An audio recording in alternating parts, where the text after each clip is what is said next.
자, 어느 정도 오신 것 같아가지고 그냥 수업을, 아직 안 오신 분들이 계시긴 하지만 그냥 수업을 시작하도록 하겠습니다. 그래서 우리가 이제 지금 이미지 분류라고 하는 그 이미지와 관련된 특정한 문제에 대해서 얘기를 하고 있고요. 어제 이제 좀 말씀드린 게 무엇이냐면, 이미지 분류라고 하는 문제를 우리가 신경망 모형을 가지고 혹은 딥러닝 모형을 가지고 해결하기 위해서는 크게 이제 두 가지 종류의 방법을 사용할 수 있다라고 말씀을 드렸고, 첫 번째 이제 방법 같은 경우에는 여기 나와 있는 거죠. 여러분들이 풀고자 하는 문제를 풀기 위해서 여러분들이 직접 CNN 기반의 모형을 구축하는 방법입니다. 그래서 이 수업에서 이제 케라스라고 하는 특정한 딥러닝 프레임워크, 딥러닝 모형을 구축을 하고 학습을 할 때 사용을 하는 것을 이제 프레임워크라고 하는데, 우리 이제 케라스, 텐서플로우에서 제공이 되는 케라스죠. 그래서 케라스를 사용을 하는 거고, 케라스 같은 경우에는 이제 신경망을 구축을 하기 위해서 콘브 2D, CNN 기반의 신경망을 구축하기 위해서 콘브 2D라고 하는 클래스를 사용을 하고, 그 다음에 맥스플링, 이러한 클래스를 사용을 해서 이게 이제 하나의 층이 되는 거죠.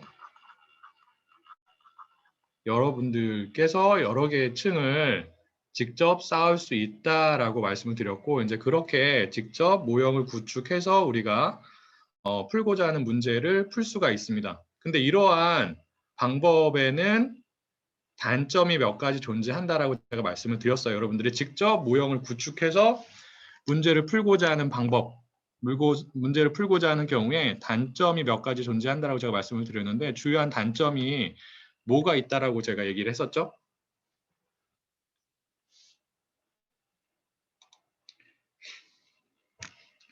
일단 여러분들이 모형을 직접 구축을 한다는 것은, 모형은 무엇을 가지고 있어요? 그게 신경망 모형이 됐든 아니면 전통적인 기계학습 모형이 됐든지 상관없이 모형은 무엇을 가지고 있죠? 기본적으로 독립변수와 종속변수의 관계를 디파인하는 역할을 하는 파라미터를 가지고 있다고요. 맞나요? 그래서 여러분들께서 직접 신경망 모형을 구축을 하는 경우에도 여러분들이 구축하는 모형에는 무엇이 존재한다? 파라미터가 존재하게 되고요. 자, 파라미터 같은 경우에는 무엇을 통해서? 학습을 통해서 반드시 우리가 최적의 값을 찾아야 합니다. 여러분들이 직접 구축한 모형에 존재하는 파라미터 같은 경우에도 무엇을 통해서? 학습을 통해서 파라미터의 최저값을 찾아야 하는 거고요. 자, 학습을 하려면 무슨 데이터가 필요한 거예요?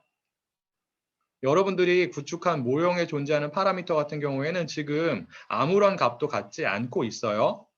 아무런 값도 갖지 않고 있는 파라미터에 대해서 여러분들이 무엇을 통해서? 학습을 통해서 어떠한 데이터를 가지고?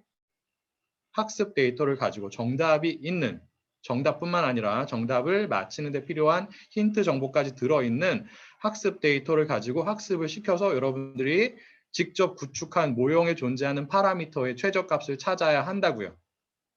자, 그런데 여러분들이 기억을 하셔야 되는 게 무엇이냐면, 전통적인 기계학습 모형에 비해서 신경망 기반의 모형들, 신경망 기반의 딥러닝 모형들 같은 경우에는 파라미터의 수가 많다고요, 적다고요?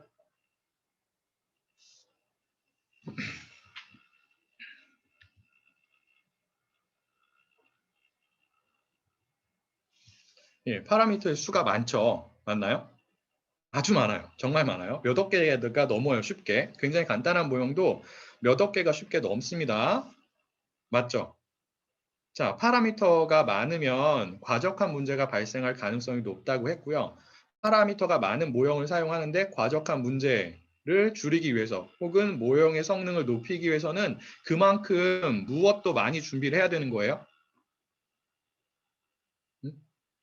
파라미터의 옵티멀한 값을 잘 찾기 위해서는, 예, 파라미터의 값을 찾을 때 사용을 하는 학습 데이터의 양도 굉장히 많아요. 근데 학습 데이터를 구축하는 게 쉽다고요, 어렵다고요? 학습 데이터에는 반드시 어떠한 정보가 포함이 되어 있어야 돼요? 각각의 관측치, 지금 이미지를 다루고 있으니까 각각의 이미지에 대한 어떠한 정보까지 포함이 되어 있는 게 학습 데이터예요? 힌트와 정답 데이터가 있어야 된다고요. 이미지 분류의 문제에서는 각각의 이미지 안에 들어있는 주요한 오브젝트가 무엇인지에 대한 정보, 이제 우리가 그러한 정보를 뭐 클래스 정보라고도 하고 레이블 정보라고도 하는데 이러한 정보가 있어야 돼요. 근데 이러한 정보를 우리가 준비하는 게 혹은 각각의 이미지에 대해서 태깅하는 게 쉽다고요? 어렵다고요? 뭐 일일이 하나씩 하는 거는 그렇게 어렵지 않겠죠. 맞나요? 근데 굉장히 많은 양의 데이터가 필요하기 때문에 그 많은 양의 데이터, 즉 굉장히 많은 수의 이미지의 정답을 일일이 사람이 레이블링하는 작업은 쉽지가 않습니다.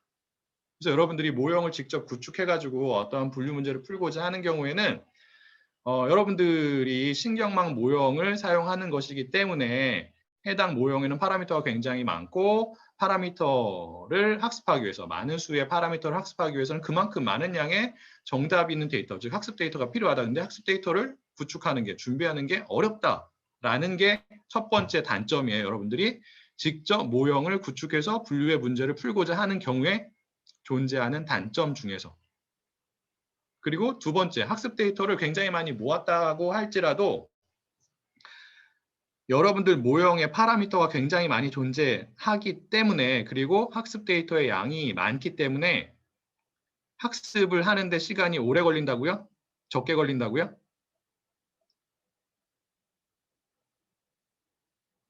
엄청 오래 걸린다고요. 일반적인 컴퓨터를 가지고 하는 경우에는 정말 몇 달 이상이 걸릴 수도 있어요. 응? 자, 그런데 학습을 했는데 학습 결과가 안 좋아. 그럼 어떻게 해야 돼요? 몇 달을 거쳐서 학습을 해가지고 여러분들이 준비한, 여러분들이 직접 구축한 모형에 존재하는 파라미터의 최저값을 찾았어요. 찾았는데 성능이 별로 안 좋아요. 뭔가 문제가 있는 것 같아. 그러면 하이퍼 파라미터의 값들을 바꾸던지 아니면 모형의 구조를 조금 달리 해가지고 새롭게 학습을 해야겠죠. 그럼 또 얼마가 걸리는 거예요? 몇 달이 걸리는 거예요. 그럼 어떻게 해요? 몇 번 이렇게 학습을 하고 시행착오를 겪고 그러면 1년이 금방 간다고요. 그럼 되겠어요? 안 되겠어요? 석사 공부를 하는 경우에 석사 과정이 몇 년이죠? 전체? 2년이라고요. 근데 그 중에 1년을 여러분들이 직접 구축한 모형을 학습을 하기 위해서 사용을 한다. 근데 결과가 안 좋게 나온다. 그럼 굉장히 많은 시간이 낭비가 되는 거죠. 다른 분야에 계신 분들도 마찬가지고. 자, 그래서 여러분들이 직접 구축한 신경망 모형을 이용해서 이미지 분류를 한다라고 하는 경우에 존재하는 주요한 단점이 많은 양의 학습 데이터를 준비를 해야 된다. 근데 그게 쉽지 않다라는 거가 첫 번째고, 그리고 학습 데이터가 존재하더라도 학습을 하는데 너무 오랜 시간이 걸린다. 그게 이제 두 번째 주요한 단점이 되는 거고요. 세 번째는 무엇이냐면 여러분들이 직접 모형을 구축할 때는 굉장히 단순한, 층은 많이 쌓을 수가 있겠죠. 하지만 굉장히 단순한 모형을 만들 가능성이 굉장히 큽니다. 정교한 혹은 성능이 우수한 모형을 만들기가 굉장히 어려워요. 그게 이제 또 다른 단점이 됩니다. 그래서 우리가 이미지 분류 혹은 다른 종류의 이미지와 관련된 문제를 풀고자 하는 경우에 어떠한 방법을 사용을 한다고요? 보통 실제 데이터 분석에서는 우리가 직접 어떠한 CNN 기반의 모형을 구축을 하고 학습을 시키는 게 아니라 어떠한 방법을 대신 사용을 한다고요?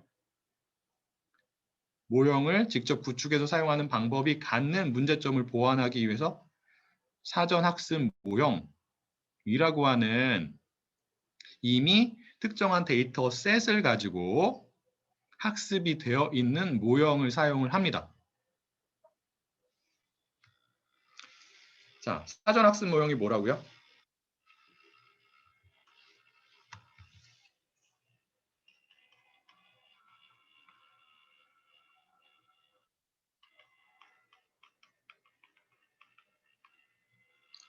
이미 학습이 되어 있는 거예요. 많은 양의 데이터로 이미 학습이 되어 있는 모형이죠. 무엇을 풀기 위해서? 특정한 태스크를 풀기 위해서. 맞아요? 그래서 이 사전학습 모형은 모형의 형태가 정해져 있어요. 응? 컨브 2D라고 하는 레이어가 몇 개 들어갔는지, 맥스 플링이 몇 개 들어갔는지 이런 것들이 다 정해져 있는 거고, 또 뭐가 정해져 있는 거예요? 모형의 형태뿐만 아니라 정해져 있는 게 뭐예요? 사전 학습 모형은 모형의 형태뿐만 아니라 파라미터의 최저값이 존재하는 거죠. 왜? 이미 무엇을 거친 모형이기 때문에, 학습 과정을 거친 것이기 때문에 그래요.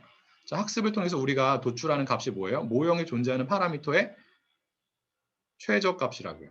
그래서 사전 학습 모형 같은 경우에는 파라미터의 최저값을 가지고 있는 거예요. 자, 그럼 우리가 사전 학습 모형을 어떻게 사용할 수 있는 거예요?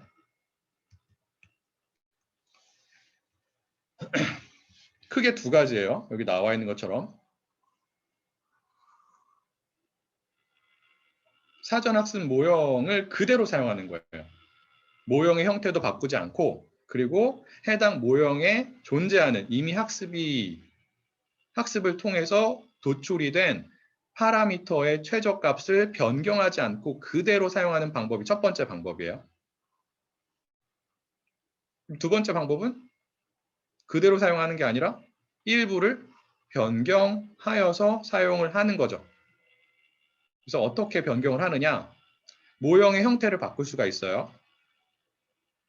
얘는 이제 신경망 모형, CNN 기반의 신경망 모형이기 때문에 사전학습 모형들도 여러 개의 층으로 구성이 되어 있을 텐데, 그 여러 개의 층 중에서 일부를 제거하고 여러분들이 새로운 층을 추가할 수도 있고요. 새로운 층을 추가해가지고 모형의 형태를 변경시킬 수도 있고, 아니면 모형의 형태는 그대로 가지고 와서 사용을 하는데, 대신에 모형이 갖고 있는 파라미터의 일부를 여러분들이 준비한 새로운 학습 데이터를 가지고 새롭게 학습을 해서 사전 학습 모형을 사용을 할 수도 있습니다. 그래서 두 가지 방법이 있는 거예요. 모형을 변형시키지 않고 그대로 사용하는 방법, 또 다른 방법이 뭐라고요? 일부를 변형을 시켜서 사용을 하는 방법이에요. 그래서 일부를 변형을 시킬 때는 다시 한번 말씀을 드리지만 모형의 형태, 구조를 변경을 시킬 수도 있고요. 어떻게?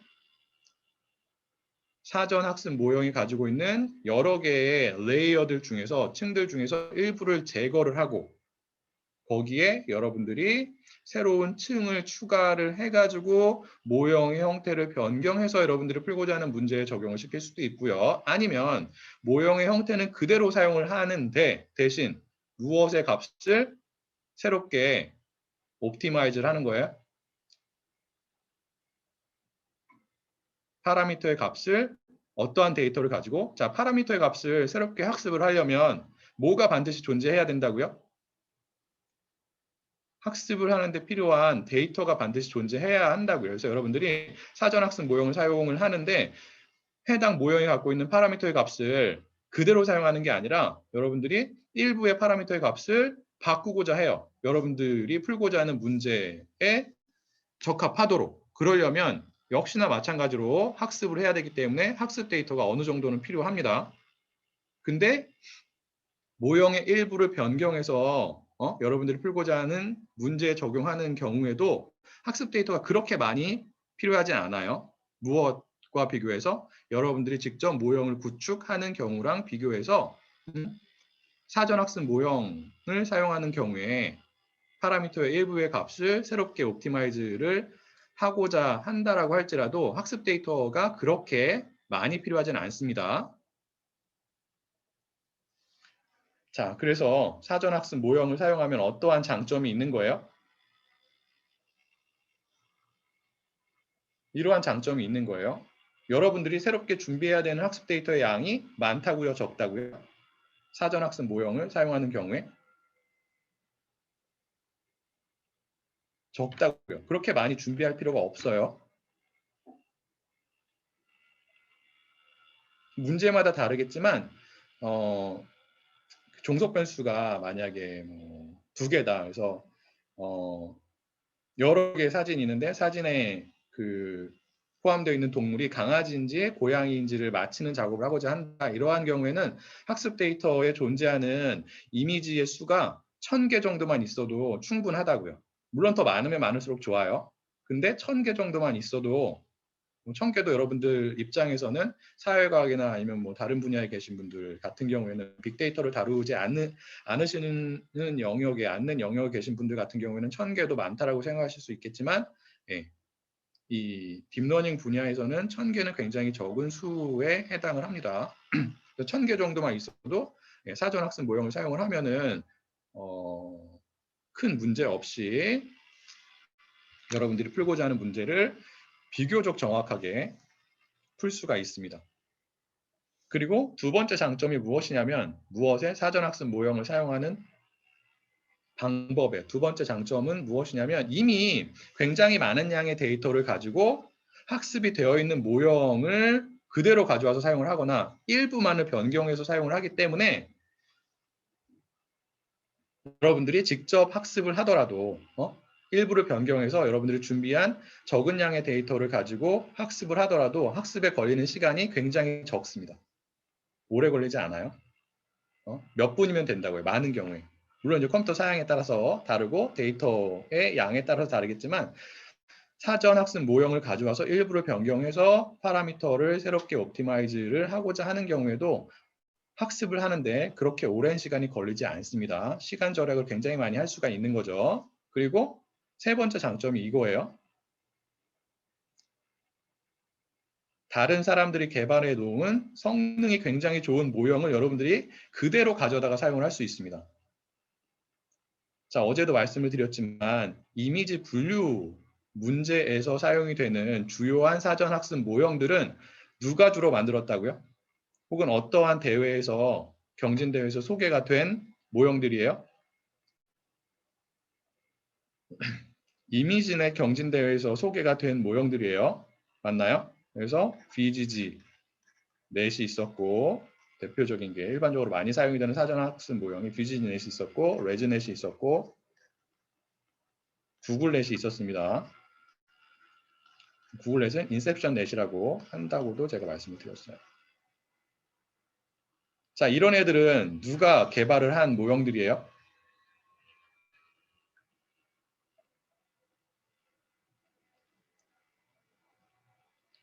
큰 IT 회사들, 인공지능 분야에서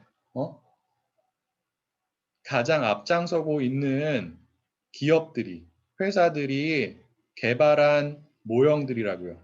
그럼 당연히 성능이 좋겠어요? 나쁘겠어요? 이미 이미지넷 경진대회를 통해서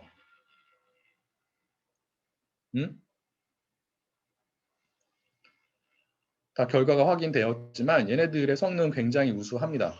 물론 이제 VGG넷 같은 경우에는 어떤 기업에서 만든 게 아니라 옥스퍼드 대학에 있는 VGG라고 하는 리서치 그룹에서 만든 거예요. 그리고 레즈넷은 어떠한 기업에서 개발한 방법이라고요?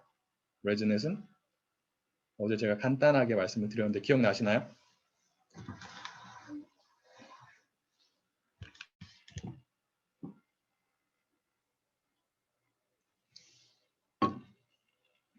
네, 마이크로소프트에서 개발한 방법이고요. 구글넷은 당연히 이제 구글에서 개발을 한 방법이죠. 그래서 이러한 굉장히 우수한 기업들이 무학과 관련해서 인공지능 기술과 관련해서 선두를 달리고 있는 기업들이 개발한 모형들을 여러분들이 직접 가져와서 사용을 할 수가 있는 겁니다. 그래서 사전학습 모형을 사용하면 이러한 장점이 있는 거예요. 그래서 일반적인 데이터 분석, 그 중에서도 이미지와 관련된 데이터 분석에서는 사전학습 모형을 많이 사용을 합니다.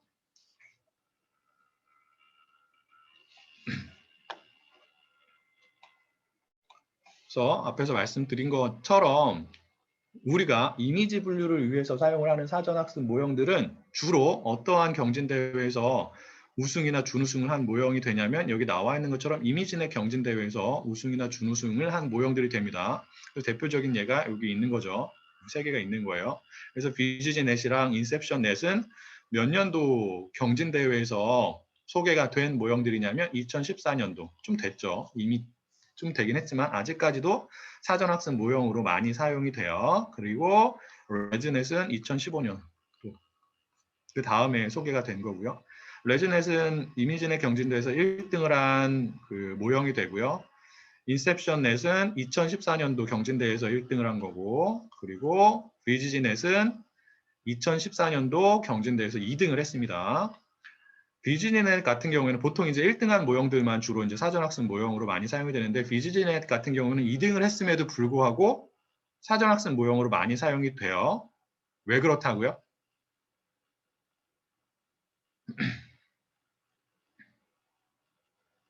VGGNet이 사전학습 모형으로 인기가 있는 이유는 1등을 하지 못했음에도 불구하고 그 구조가 굉장히 직관적이고 단순합니다. 물론 층을 여러 개 쌓긴 했지만.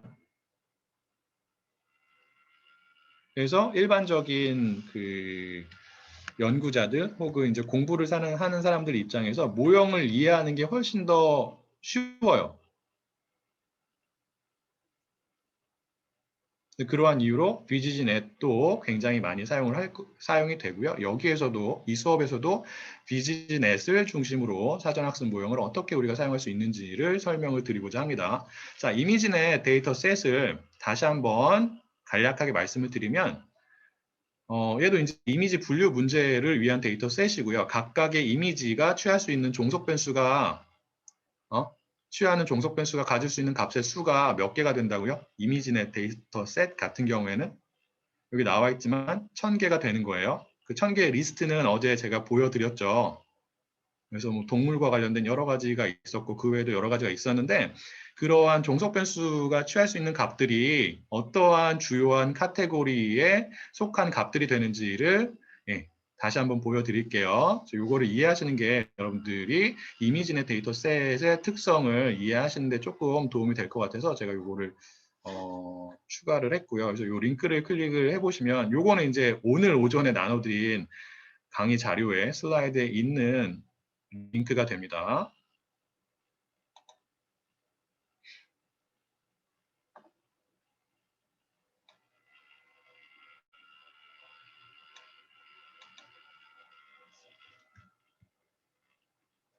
주요한 카테고리들이 이렇게 있어요. 무엇에 대한?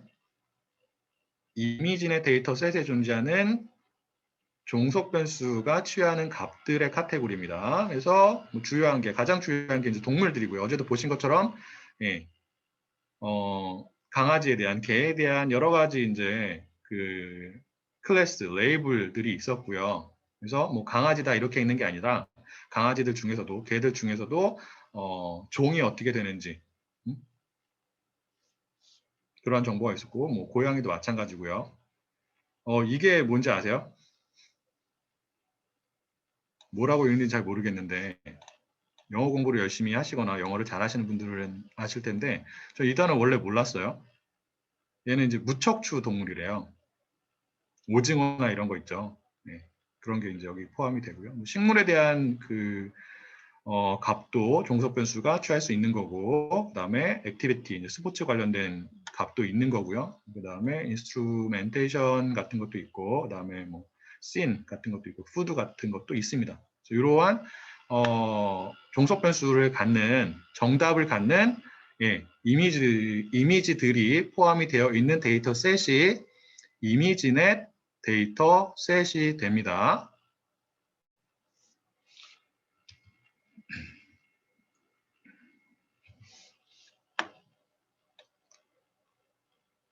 자, 다시 한번 말씀드리지만 일반적으로 이미지 분류를 위해서 주로 사용이 되는 사전학습 모형에는 이 세 가지가 있는 거예요.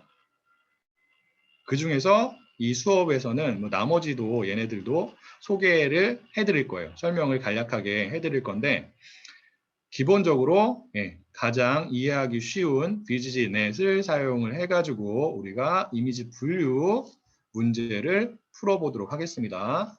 자, VGGNet을 사용하기 위해서는 일단 VGGNet이 어떻게 생겼는지를 알아야겠죠. 그래서 VGGNet은 무엇을 의미하냐? 이 VGG가 무엇을 의미하냐면 Visual Geometry Group이라고 하는 아까 말씀드린 것 같은 옥스포드 대학에 있는 리서치 그룹의 이름이에요.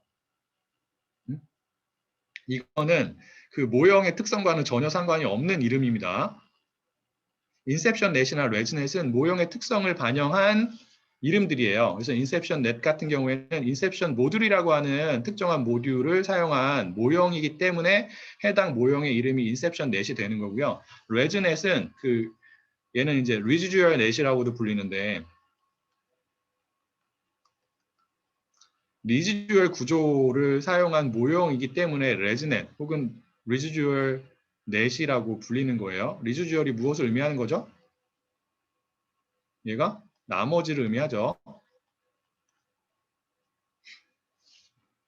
근데 BGG 같은 경우에는 이 이름이 모형의 특성을 반영하는 게 아니라 이 모형을 만든 그룹의 이름이다라는 것을 여러분들이 그냥 상식 수준에서 알고 계시면 되고요. BGG 넷은 인셉션 넷이나 레즈넷 혹은 이제 최근에 나오고 있는 사전 학습 모형들에 비해서 그 구조가 굉장히 간단한 것이 주요한 특징이라고 제가 말씀을 드렸어요. 얘는 별게 아니라 여러분들이 이미 배운 합성 곱을 위한 레이어, 케라스에서는 conv2d라고 하는 이름으로 사용이 되는 거죠. 그러한 conv2d와 같은 레이어를 여러 개를 쌓은 거고요. 반복을 해가지고 그리고 중간중간에 맥스플링 층을 포함을 시킨 모형이 됩니다. 그리고 VGG 넷은 크게 이제 두 가지 버전이 있어요. VGG 16, 16이 있고요. VGG 19이 있는데 여기서는 좀 더 간단한 16을 가지고 설명을 드리도록 하겠습니다. 여기에서 이 16과 19가 의미하는 게 무엇일까요? 한번 여러분들이 추측을 해보세요. 얘네들이 의미하는 게 무엇일까요?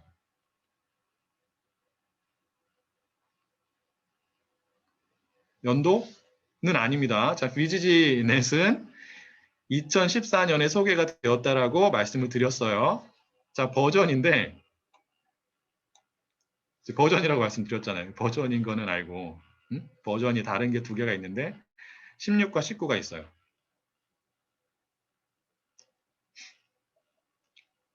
맞히셨습니다. 고경화 수강생분. 층수죠. VGG 넷이 갖고 있는 전체 레이어의 수를 의미합니다.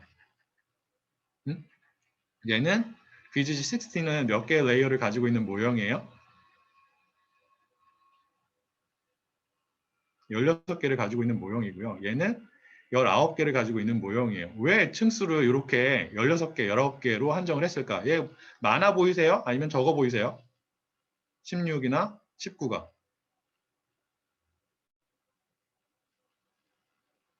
왜 더 쌓지 않았을까? 뭐 100개로 하든 200개로 층을 쌓든 왜 이렇게 층을 많이 쌓지 않았을까요? 정확하게 말하면 못한 거예요. 언제? 2014년에는. 여러 층을 쌓는 게 굉장히 어려웠던 시기입니다. 2014년만 하더라도. 왜 그러냐면 결론부터 말씀을 드리면 학습을 할 때 우리가 어떠한 방법을 사용을 하죠? 신경망에서 파라미터를 업데이트를 할 때 파라미터의 최저값을 찾기 위해서 어떠한 방법을 사용을 해요? 기본적으로 신경망에서는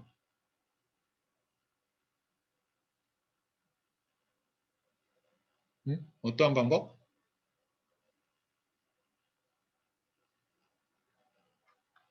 경사 하강법을 사용을 하죠. 맞나요? 그래서 얘는 어떻게 된 거예요? 아이고. 기본적으로 이제 이러한 형태를 가지고 있죠.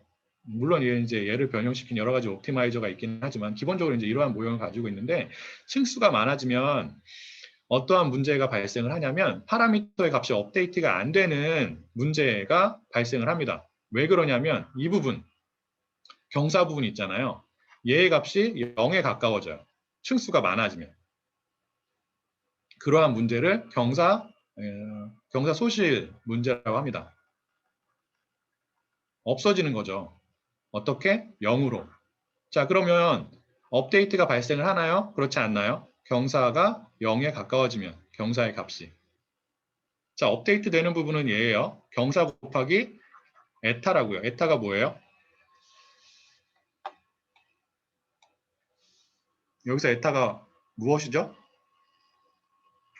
러닝 레이트입니다. 러닝 레이트는 보통 0에서 1 사이의 값을 가져요. 자, 0에서 1 사이의 값 곱하기 0에 가까운 경사의 값이 0에 가까운 경우에 0에 가까운 값을 곱하게 되면 얘도 당연히 얼마에 가까워지는 거예요? 0에 가까워지죠. 이게 업데이트 되는 정도라고요. 응? 그럼 업데이트가 되는 거예요? 안 되는 거예요? 업데이트가 안 되는 거예요. 그래서 이렇게 비용함수가 있으면 여기서 시작을 했으면 이쪽으로 가서 업데이트를 해가지고 여기까지 가야 돼요. 비용함수를 미니마이즈하는 파라미터의 값까지 가야 되는데 근처까지는 가야 되는 거죠. 근데 이게 이쪽으로 간다고요? 안 간다고요? 업데이트가 안 되면? 안 간다고요. 그러한 문제가 언제 발생을 해요? 층수가 많아지면 그러한 문제가 발생을 한다고요. 그래서 2014년에는 이러한 문제를 해결하는 방법이 딱히 없었어요. 사람들이 몰랐던 거죠. 그래서 층을 맥스, 최대한 쌓아봤자 이 정도까지밖에 쌓을 수가 없었습니다. 근데 2015년에는 굉장히 획기적인 방법을 써서 솔루션을 제안을 해가지고 누가? 마이크로소프트에서 레즈넷이라고 하는 게 나온 거죠. 2015년에. 그래서 얘는 기본적으로 152층을 사용을 하고 있어요. 이게 굉장히 큰 브레이크 스루였습니다. 2015년에. 어떻게 152층까지 쌓을 수 있었느냐? 그거에 대해서는 레즈넷을 제가 설명을 드릴 때 말씀을 드리도록 하겠습니다. 자, VGG 16을 좀 볼게요. 이게 전체적인 구조예요. 그래서 이게 이제 이쪽에서 입력층이죠. 이미지가 한 장 들어오는 거고요. 그거에 요 하얀색 그 정육면체를 적용을 합니다. 하얀색이 뭐냐면 여기 나와 있어요. 합성곱 연산을 하는 거예요. 즉 무엇을 적용하는 거예요? 이미지에? 무엇을 적용을 해서 정보를 추출하는 거예요? 이미지가 갖고 있는? 필터를 적용을 하는 거죠. 여기서는 기본적으로 3 곱하기 3 필터를 사용을 했습니다. 그리고 여러분들이 이러한 값들이 무엇을 의미하는지를 아셔야 돼요. 자, 이게 그러면은 첫 번째 액티베이션 맵의 크기죠. 자, 그러면 요 원래 원본 이미지에 3 곱하기 3, 뎁스가 3이겠죠. 왜 칼라 이미지이기 때문에 이게 이제 칼라 이미지의 뎁스예요. 그리고 보시면 입력되는 이미지의 가로와 세로의 길이는 얼마예요? 정해져 있어요. VGG 16 같은 경우에. 얼마예요? 입력되는 이미지는 정사각형이어야 하고요. 반드시. 여러분들이 바꿀 수 없어요. 직사각형을 입력할 수 없습니다. 그리고 정사각형 이미지가 갖는 가로와 세로의 길이는 얼마인 거예요? 지금 이 그림을 보면 224가 됩니다. 그래서 여러분들이 어떠한 이미지를 갖고 있으면 가로와 세로의 크기를 얼마로 변경을 시켜줘야지만 VGG 16의 입력 데이터로 사용을 할 수가 있는 거예요. 224로 변경을 해주셔야 되는 거예요. 그건 이따가 보여드리도록 하겠습니다. 왜? VGG 16은 224 곱하기 224에 해당하는 이미지를 입력을 받기 때문에 그렇습니다. 그리고 3 곱하기 3 그리고 당연히 뎁스는 3이겠죠.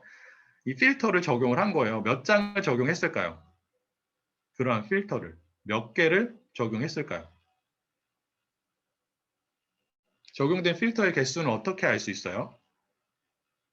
필터를 적용해서 나오는 액티베이션 맵이 갖는 뎁스의 크기를 보시면 돼요. 맞나요? 64개를 적용을 한 거예요. 그리고 보통은 스트라이드를 1로 해가지고 필터를 적용하게 되면 액티베이션 맵의 가로 또는 세로의 길이는 원래 이미지의 가로 또는 세로 길이보다 작아집니다. 작아져요. 근데 여기는 똑같죠. 보시면. 입력된 이미지의 가로 또는 세로의 길이도 224고 그리고 필터를 적용해서 나온 스트라이드를 1로 한 거예요. 필터를 적용해서 나온 액티베이션 맵의 가로 또는 세로의 길이도 동일합니다. 자, 어떠한 방법을 사용을 했기 때문에 액티베이션 맵이 똑같은 가로와 세로의 길이, 입력된 이미지가 갖는 가로와 세로의 길이와 똑같은 가로와 세로의 길이를 가졌을까요? 어떠한 방법을 사용을 했을까요? 자, 여러분들이 CNN 관련해서 배운 그 개념들, 용어들을 생각을 해보세요. 자, 풀링을 하면은 기억나시겠지만 줄어들어요. 풀링을 하면 여기 하나 이렇게 만약에 2 곱하기 2 그 격자의 부분에 풀링을 위해서 필터를 하나 적용하면 여기선 값이 하나밖에 안 나와요. 줄어든다고요. 풀링은 아니에요. 패딩입니다. 패딩. 패딩을 한 거예요. 아시겠죠? 별게 아니에요. 자, 케라스에서는 패딩이라고 하는 파라미터가 취할 수 있는 값이 뭐랑 뭐밖에 없다고요? 뭐랑 뭐밖에 없었어요? 두 개밖에 없었어요. 하나는 밸리드고요. 다른 하나는 뭐였어요? same이죠. 자, 그럼 둘 중에 어떠한 값이 패딩을 사용하겠다라는 것을 의미하는 거죠. 케라스 같은 경우에는 valid예요, same이에요, same이에요. 그래서 여기서도 케라스를 사용하는 경우에는 여러분들이 그 conv 2D를 이용해 가지고 이제 필터를 적용하게 되는데 거기에 이제 패딩 방식을 지정하게 되고 그 패딩 파라미터의 값으로 same을 지정하시면 됩니다. 별게 아니죠. 그다음에 여기 빨간색에 해당하는 정육 면체를 볼게요. 얘는 뭐라고 되어 있죠? 여기 보니까 맥스 풀링을 의미하는 거죠. 그래서 맥스 풀링을 하려면 파라미터가 없는 필터를 적용을 해야 되는데 VGG 16에서는 여러분들이 앞에서 살펴보신 2 곱하기 2 필터를 사용을 했습니다. 그리고 스트라이드를 기본적으로 2로 한 거죠. 자, 그러한 과정을 계속해서 반복을 한 거예요. 자, 그리고 마지막에 여기 출력층이 나오겠죠. 맞나요? 출력층에 존재하는 출력 노드의 수는 몇 개가 되는 거예요? VGG60는 어떠한 데이터셋에 적용이 된 모형이죠? 이미지넷 데이터셋에 적용이 된 모형이에요. 그리고 이미지넷 데이터셋 같은 경우에는 종속 변수가 취할 수 있는 값의 수가 몇 개라고요? 1000개예요. 그러면 이 VGG16이 갖는 출력층에 존재하는 출력 노드의 수가 몇 개가 되는 거예요?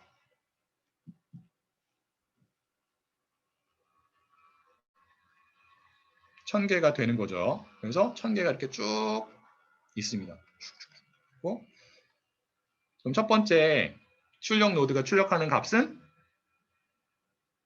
종속 변수가 취할 값이 첫 번째 값일 확률이 출력이 되는 거죠. 그래서 확률을 출력하기 위해서 소프트맥스 활성화 함수를 사용을 해가지고 여기 소프트맥스라고 나와 있는 거고요. 그 다음에 어저께 보여드린 것처럼 그 앞부분에 어떠한 레이어들이 사용이 된 거예요.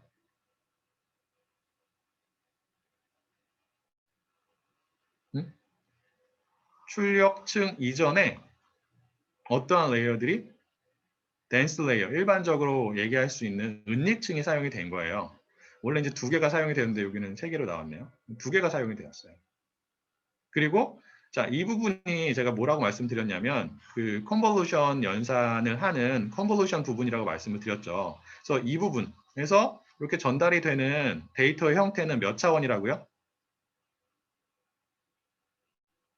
컨볼루션 부분에서 출력이 되는 데이터의 형태는 3차원이에요. 그런데 이 fully connected layer, dense layer는 1차원이라고 제가 말씀을 드렸죠. 그래서 데이터 형태를 1차원으로 바꿔야 되는 거예요. 여기에서. 그래서 어떠한 레이어가 추가가 되는 거예요. 케라스 같은 경우에는 어떠한 작업을 여기서 수행을 해야 돼요. 이 중간에서 3차원을 1차원으로 변경하기 위해서 플래튼 작업을 해줘야 된다고요. 여러분들이 다 공부를 하신 내용들이 여기에 적용이 됐어요. 이해하기 굉장히 쉽죠? VGG16는. 혹시 이해가 잘 안 되는 부분이 있으세요? VGG16 구조 관련해서? 요거를 좀 더 심플하게 표현하면 이렇게 되는 거예요. 자, 이 모형에서 사용이 된 층수가 16개인지 한번 여러분들이 세보세요. 실제로 16개인지.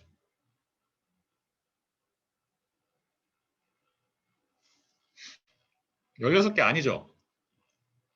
몇 개예요? 21개 아닌가요? 그러면은 이 16개가 틀린 게 아니냐, 뭐 이렇게 생각하실 수 있는데, 이 16은 무엇을 제외한 숫자냐면, 이 맥스 풀링을 제외한 숫자예요. 예, 빼고, 나머지, 얘네들만 포함을 한 게 이 16이 됩니다. 자, 여러분들께서는 그 캐라스에서 제공을 하는 BGC16을 위한 사전학습 모형을 사용을 할 건데, 여기에서는 직접 저희가 연습 삼아서 이해를 좀 더 돕기 위해 가지고 요 지금 설명을 드린 BGG16 모형을 캐라스를 사용해서 저희가 직접 구축을 해보겠습니다. 그래서 관련된 그 코드는 제가 오늘 오전에 나눠드린 파일 중에서 여기 나와 있는 것처럼 BGG16 모델 from scratch라고 하는 주피터 노트북을 보시면 나와 있어요. 그것을 보면서 설명을 드릴게요. 별로 어렵지 않아요. 간단하게 어떻게 우리가 BGG16 모형을 직접 쌓을 수 있는지를 보여드리고, 그리고 파라미터가 몇 개나 존재하는지를 한번 확인을 하고 다음 내용으로 넘어가도록 하겠습니다. 그래서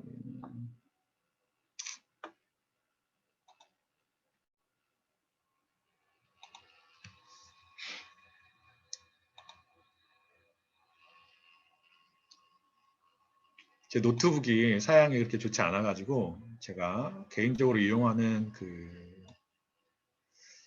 서버에 접속을 한 거고요. 다 보이시죠?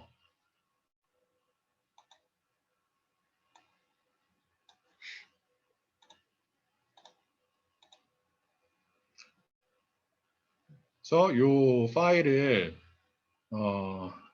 여러분들께서 실행을 하시면 되고요.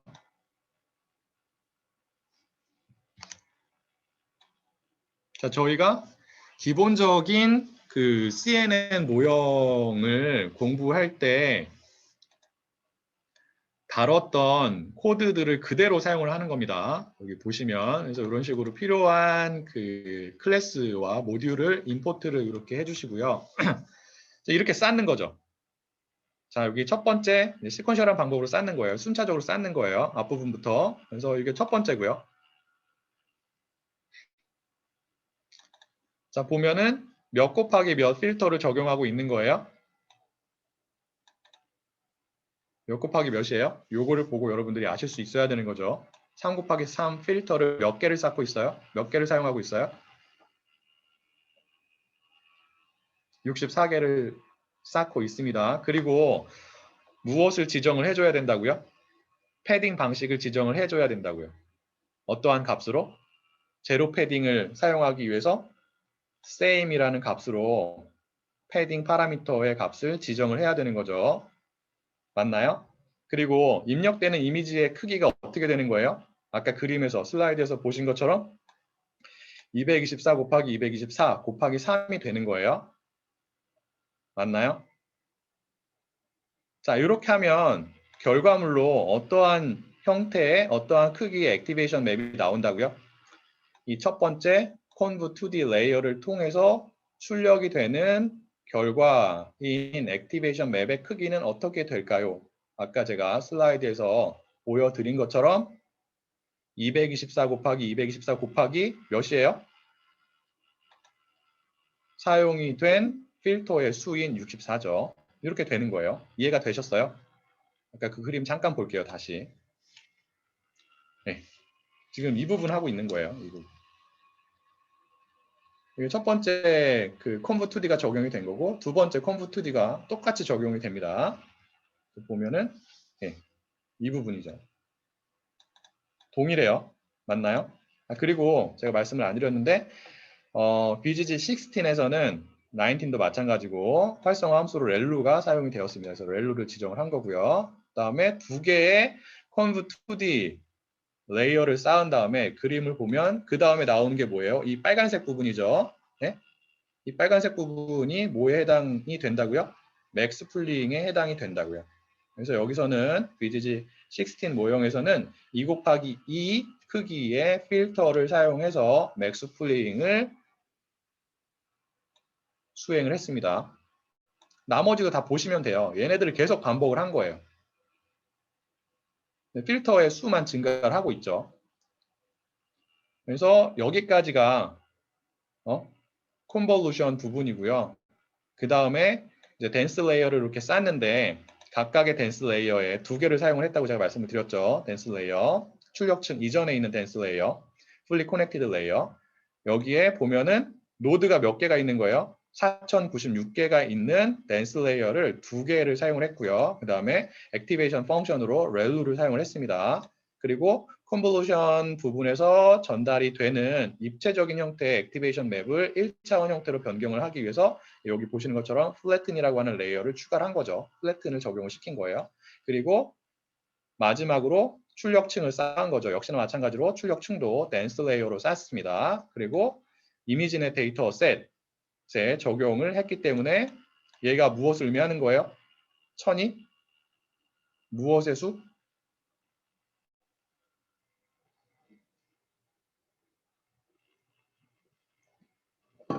출력 노드의 수죠. 이런 모형을 생성을 한 거예요.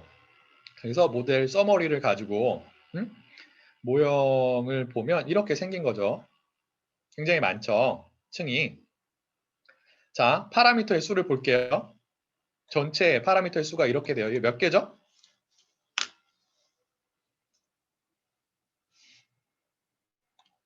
100만, 1000만, 억이에요. 그래서 1억 3,800만이 넘어요. 굉장히 많은 파라미터가 존재한다고요. 자, 이러한 모형을 여러분들이 직접 구축을 해서 이렇게 많이 존재하는 파라미터의 최저값을 계산하기 위해서 직접 학습을 한다면 굉장히 많은 수의 이미지가 필요합니다. 굉장히 많은 양의 학습 데이터가 필요한 거죠. 근데 개인적인 연구자가 그러한 학습 데이터를 준비하는 게 어렵다고요. 거의 불가능에 가깝죠. 많은 경우에. 그래서 여러분들은 이러한 모형을 직접 구축해서 그리고 그러한 모형에 존재하는 파라미터의 값을 직접 학습을 해서 사용하는 게 아니라 이미 굉장히 방대한 양의 학습 데이터를 가지고 학습이 되어 있는, 즉 파라미터의 최저값이 존재하는 이러한 특정한 형태의 사전 학습 모형을 사용을 하게 됩니다. 여기까지 이해가 되셨나요? 혹시 질문이 있으실까요?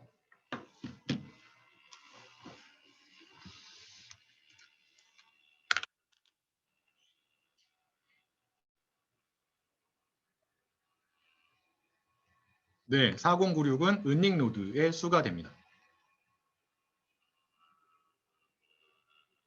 자, 여러분들 여기 보면은 첫 번째 그 은닉층 댄스 레이어에 존재하는 파라미터 수가 이렇게 되잖아요. 굉장히 많은데 이게 어떻게 계산이 되는지를 아셔야 돼요. 어제 설명을 드렸기 때문에 또 한 번 드리진 않겠습니다. 한 번 더 드리죠. 요거 더하기 1 곱하기 얘예요. 맞죠? 요게 혹시 뭐 추가적인 질문 있으실까요?